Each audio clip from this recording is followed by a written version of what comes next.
A former economic advisor to ex-President Barack Obama has expressed doubts pertaining to Vice President Kamala Harris's plan to combat rising grocery costs by banning corporate price gouging. Harris announced a series of economic policy proposals this week, including a plan for the first ever federal ban on price gouging on food and groceries, arguing that the excessive prices that Americans have seen in the food and grocery industry are unrelated to the costs of doing business. Jason Furman, a former Obama administration official currently serving as a Harvard University economics professor, told the New York Times on Friday that rising prices had more to do with supply and demand, and expressed concerns that limiting the ability to raise prices could hurt the economy by dissuading new companies from entering the marketplace. This is not sensible policy, and I think the biggest hope is that it ends up being a lot of rhetoric and no reality, Furman said. There's no upside here, and there is some downside. Prices for groceries and other consumer items soared as the U.S. economy adjusted to supply and demand issues during the COVID-19 pandemic, reaching a 9.1% inflation rate in June 2022, the highest in decades. Similar increases were seen around the world. Inflation, however, has recently been decreasing. The U.S. Labor Department announced on Wednesday that the year-over-year rate stood at 2.9% in July, the lowest since March 2021. While Furman and other economists who previously spoke to Newsweek argued that the Harris price gouging plan has major flaws, opinions on the matter are not unified, with some instead offering praise. University of Massachusetts Amherst economics professor Isabella Weber told the New York Times that companies were following competitors by raising prices during the pandemic, which in some cases allowed them to increase their profits. She warned that the practice may continue even without similar pandemic-era economic conditions. If the worst of times for ordinary people ends up being the best of times for corporations, some sort of basic social contract is kind of crumbling, Weber said, while praising Harris for the price gouging proposal. Meanwhile, Venezuela engaged in such a plan. For Caracas housewife Annie Valero, today is grocery day, whether she likes it or not. Here's why. It's Monday, and if Valero doesn't go now, she'll have to wait 4 more days to buy food. In Venezuela, government supermarkets sell price-controlled food, making them far cheaper than private stores. But Valero explains that people are allowed in state-run supermarkets just 2 days per week based on their ID card numbers.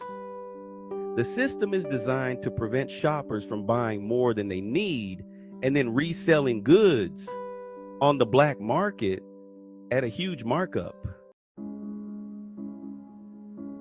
Venezuela is rich in oil, but now poor in just about everything else. Economic mismanagement combined with low oil prices and high inflation has created one of the world's most troubled economies. The government has stopped giving regular economic statistics, but many independent economists say inflation is now north of 100% annually.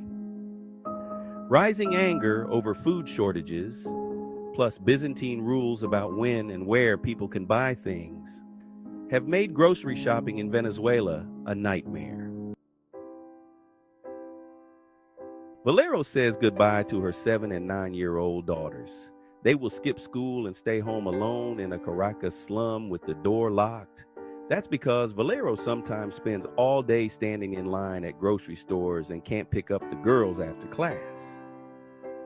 Valero brings along Jeremy, her 6-month-old son.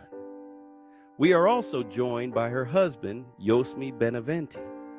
He's skipping work at an auto repair shop to help look after the baby and ward off thieves who snatch people's grocery bags. We stop at a state-run store. There are no lines outside, but that often means there's not much food left.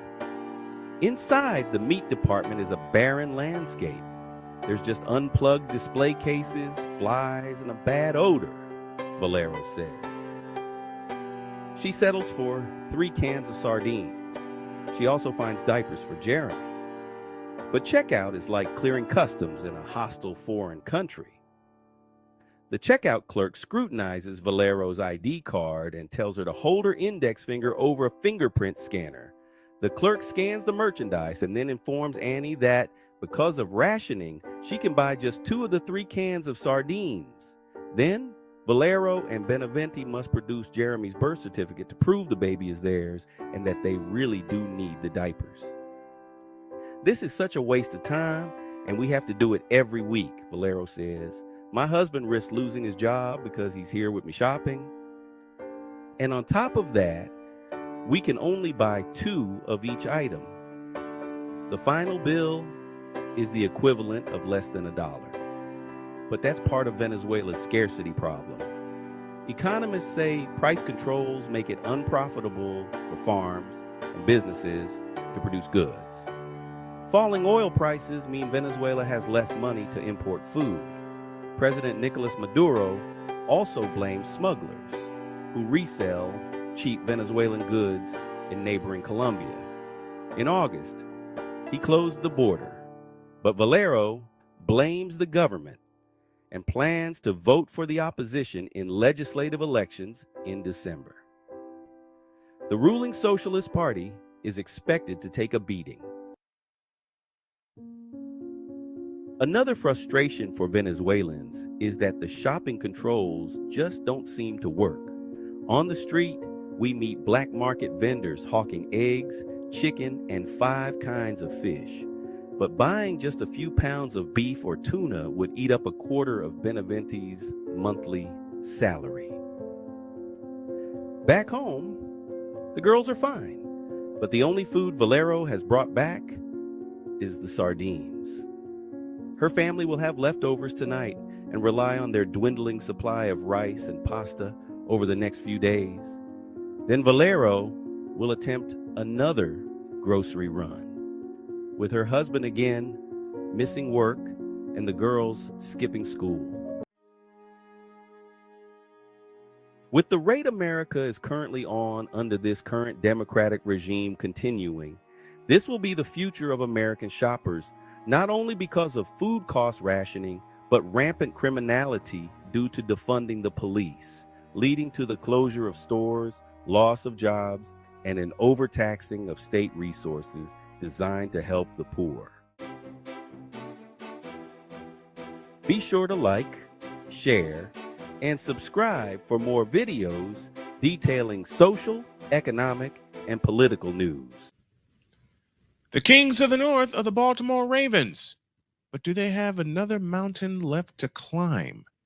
Also, what do the Steelers do at the quarterback position since both of their free agent signees are not doing well in camp? Let's find out.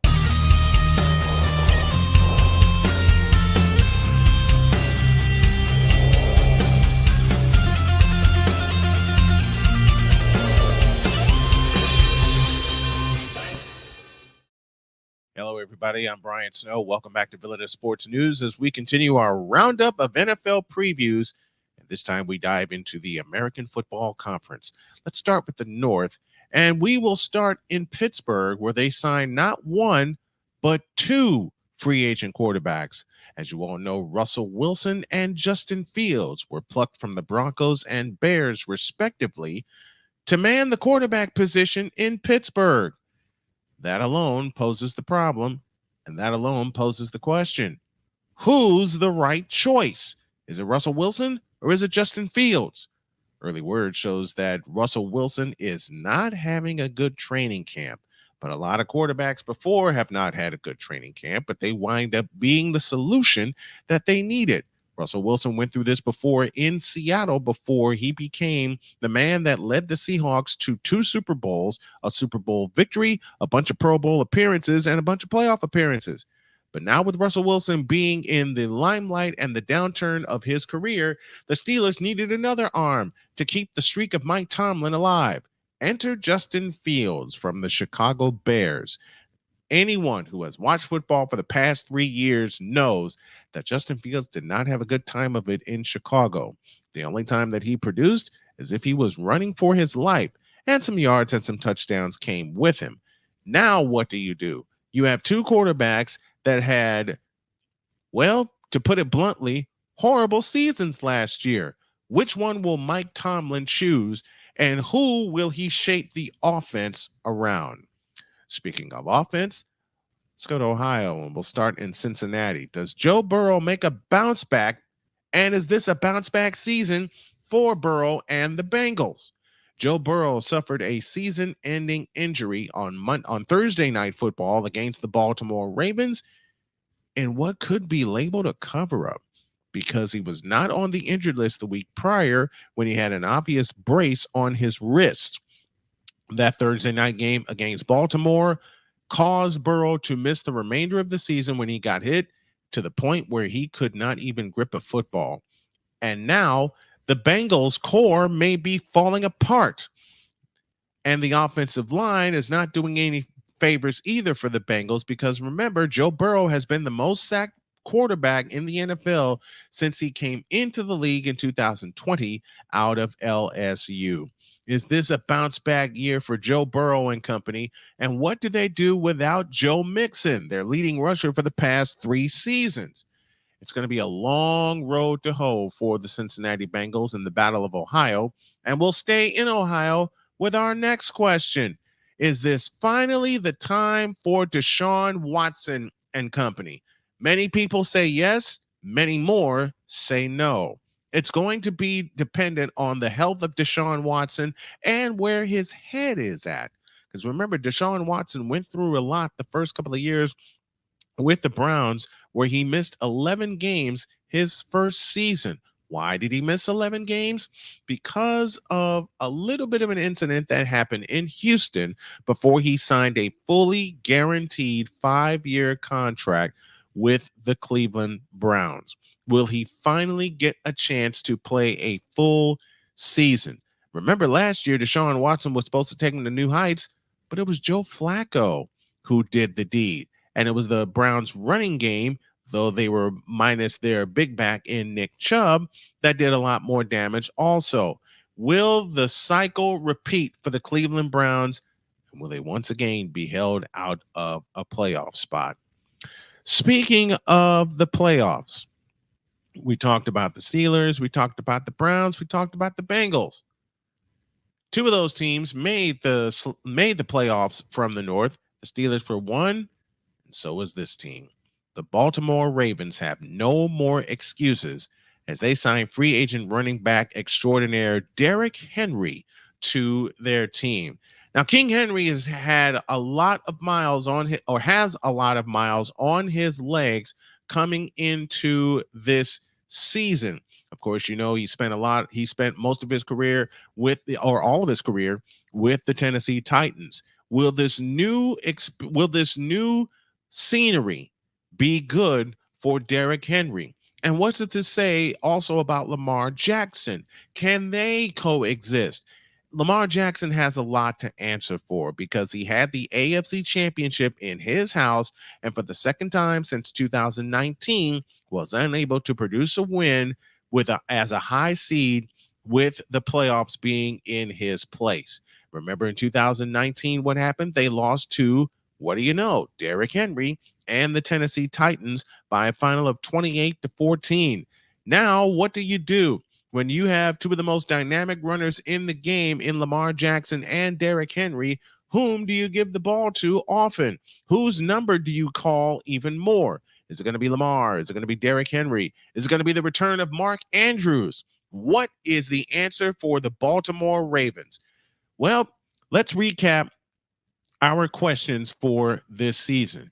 Burrow needs to have a big bounce back for the Cincinnati Bengals if the Bengals are going to have even the slightest inkling of thoughts of getting back to the Super Bowl, where they played in Super Bowl 56 in Los Angeles against the Los Angeles Rams and eventually lost the Super Bowl 23-20.